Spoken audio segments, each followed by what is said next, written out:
so if you guys look here, we're going to look at this from the anterior view.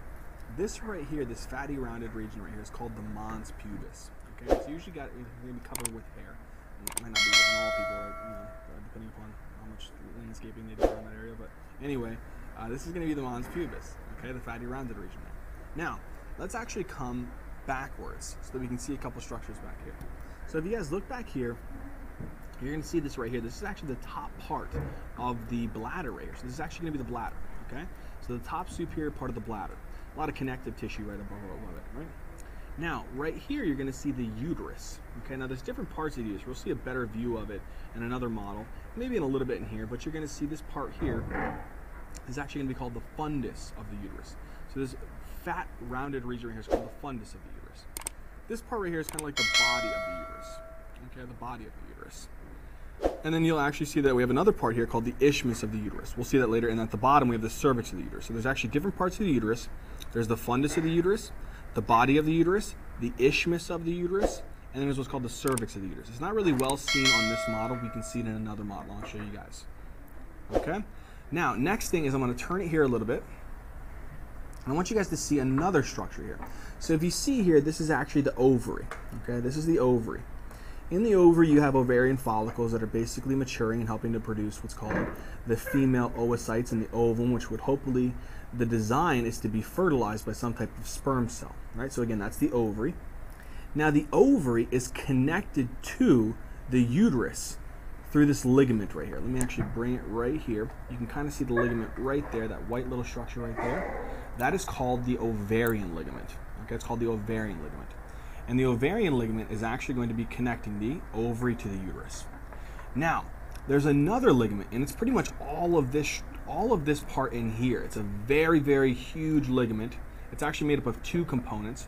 One is actually called the mesovarium, and the other part is the suspensory ligaments. All of this right here is called the broad ligament.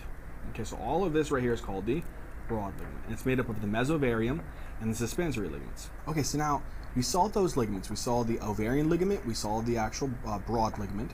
There's a ligament back here which is anchoring the uterus to the sacral region, right? And this is actually called the uterosacral ligament, or the sacrouterine ligament. It's whichever one. You can interchange them. Okay, so this ligament back here, which is anchoring the uterus to the sacral part, is actually going to be the uterosacral ligament, or the sacrouterine ligament.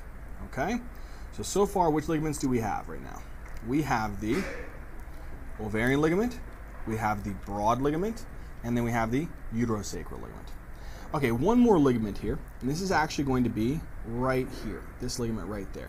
This ligament right here is actually going to be specifically called the round ligament. Okay, it's called the round ligament.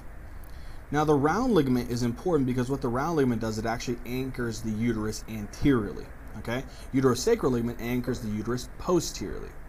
And then the actual suspensory ligaments and the mesovarium is actually making up the part of the broad ligament, which helps to anchor it laterally. All right? And then again, you saw the ovarian ligament, which is anchoring the ovary to the uterus. All right, sweet deal. And again, we said that we had different parts of the uterus, the fundus of the uterus, the body of the uterus, the isthmus of the uterus, we had the cervix of the uterus. We'll see that again on another model.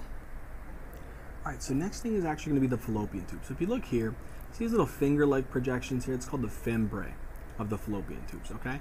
So they're important because whenever we get close to the ovulation point, what happens is the ovary is going to eject what's called a secondary oocyte in metaphase 2 into the fallopian tubes. And the fimbriae actually kind of stiffen and help to sweep across the surface of the ovary to move the oocyte towards the fallopian tubes. And they catch the actual secondary oocyte, or that ovum that we're going to be trying to fertilize. Now, right back here, there's a dilated region. So there's this dilated region that we actually have of specifically the fallopian tube. It's called the ampulla of the fallopian tube. So it's a dilated region. Now, it's hard to see in this one, but you actually have what's called the infundibulum of the fallopian tubes. So it's kind of like the stalk by which the fingers are coming off. So if you imagine, here's the fimbriae. Whatever is holding on, so like this actual stalk-like portion here, it's really hard to see it, but it's actually going to be kind of like a little stalk-like portion called the infundibulum that actually the little fimbriae dangle from. But then a little bit behind that, there's this dilated region called the ampulla, okay, and that's where fertilization occurs, okay? So fimbriae, the fallopian tubes, are connected to a stalk-like structure called the infundibulum, and then back behind that is going to be the ampulla of the fallopian tubes, which is a dilated region where the fertilization reaction occurs. Okay, and then the fallopian tubes will continue downwards and go into the uterus through what's called the isthmus of the fallopian tubes, which you can't see here, but we will see on another model. All right, so we're going to bring it on its side a little bit. So you guys are just looking at the side over here. Okay, before we had it anteriorly, so the mons pubis was back here. We're going to be looking at it on the side over here. So right here, you're going to have this gland. It's called the greater vestibular glands or the Bartholin's glands, and they're responsible for producing a mucus that resides in a little space within the labia minora called the vestibule. Okay, and we'll talk about that. But again, this is going to be the greater vestibular glands or the Bartholin's glands, and then just kind of covering them, over them, is a special skeletal muscle called the bulbospongiosus muscle. Okay, so we would actually have the bulbospongiosus muscle. If you want, I can turn it over here so you can actually see the muscle. It's right there. Okay, and then there's another muscle right here called the levator ani. Okay, all right. So now what we're going to do is we're going to look at some of the structures internally. All right, so now we're taking a look internally here. So if you guys can remember, this was right here, the labia majora, the outer skin fold here, and this is the labia minora, the inner skin fold. Labia majora has hair, labia minora, no hair. Now there's a little space in here that we call the vestibule. So that space is in the labia minora is called the vestibule. And again, there was the glands called the greater Bartholin's glands, or the greater vestibular glands, or the Bartholin's glands, that were secreting mucus into this vestibule area. Okay. Now anterior over here, you're going to see this structure right here. This is actually erectile tissue. This is actually called the clitoris. Okay. So the clitoris is actually erectile tissue, so it has corpus cavernosum in it that makes it up, and it's actually riddled with a lot of blood vessels, and it actually has a little skin fold wrapping around it called the prepuce, which is basically like foreskin that's wrapping around this actual clitoris here. Okay, and it's rich with a lot of nerve fibers, so under tactile stimuli or touch or erotic stimuli, this could be activated and it can fill with blood and become engorged. All right, so again, labia majora, labia minora, hair, hairless, vestibule, clitoris. All right. As we work our way upwards superiorly, we're going to run to this next part here. Remember this structure we talked about in the male reproductive system, that we had this thing called the urogenital diaphragm, which was made up of the external urethral sphincter, which is this tiny little muscle here. And then there's another muscle called the deep transverse perennius that makes that up. Okay, right here, you're going to see that the female urethra is a lot smaller, a lot shorter as compared to the male. The male has three components of the urethra: the prostatic, the membranous, and the spongiorpenile, while the female has just a straight urethra here. Okay, so this is the female urethra, and again, external urethral sphincter is made up of skeletal muscle and is controlled by the somatic nervous system. So we have voluntary control over this guy. So thank goodness it prevents us from peeing our pants. Okay, so again, urethra, external urethral sphincter. Then as we go upwards, we're going to get over here to the actual bladder. And the bladder is made up of a very, very, very thick muscle here, this pinkish part here called the detrusor muscle. It's called the detrusor muscle. And it's also going to be part of the muscularis externa, which is the muscle layer that basically contracts to expel the urine from the bladder.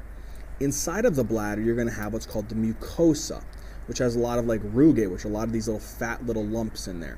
And the rugae is basically trying to increase the surface area.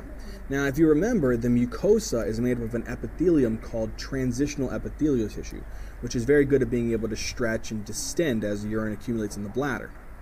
Then it's really hard to see, but you have two holes inside of the bladder. One is actually going to be from the right ureter, and one would be from the left ureter. They're little holes, so they call them the ureter orifices.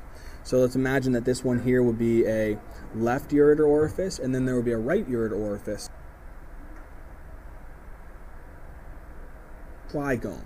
Okay, so the trigone is made up of both the ureter orifices and the urethra, and the internal urethral sphincter, which is a little patch of smooth muscle right here, about in this area. It's going to constrict the urethra and make the nice little triangular structure called the trigone. Okay, that covers that. And then just for those of you who want, this is actually the pubic symphysis, which is made up of fibrocartilage. All right, cool. Now we're going to come back here. Now we're going to come back here and we're going to enter into the vagina, or the sheath. Now the vagina is really short. It's actually only about 3 to 4 centimeters long, but it's very, very distensible. Okay, so looking at this guy, you're going to see that the vagina is actually going to made up, its mucosa layer is made up of a stratified squamous epithelial tissue to resist against friction and abrasion. Okay, Then as we move our way up through the vagina, you're going to see a little smiley face. See it? See this vagina smiling at you? This is called the fornix. Okay? So the fornix is these little arches here. Okay? And it basically forms what's called the external os and the internal os. We're not going to talk about that here, because it's really hard to see from this view. But again, vagina or sheath, and it's going to have an epithelium made up of stratified squamous. It has a lot of elastic tissue on the outer parts. And then again, we're going to have the fornix, and that's going to be the arches here, okay, the smiley face. Then at the edge here, if I imagine I'm poking this part here of the uterus. This right here is called the cervix of the uterus. Okay, so I'm poking this part of here. This is called the cervix of the uterus. Now what I'm going to do is, we'll actually hit a couple more things here so we can see it. But I'm going to take this piece off here in a second because it can actually get removed and we can see inside of the uterus. All right, so let's go ahead and do that first. All right, so now what we're going to do is we're going to take a look at this kind of like the layering of the uterus. So outside, the outer covering of the uterus, is actually called the perimetrium. Okay, so it's called the perimetrium. It's actually made up of a nice, simple squamous epithelial tissue with a little bit of areolar connective tissue. So it's called the perimetrium. Now what I'm going to do is, so that you can see inside here, I'm going to take this little piece off here so we can see inside. All right?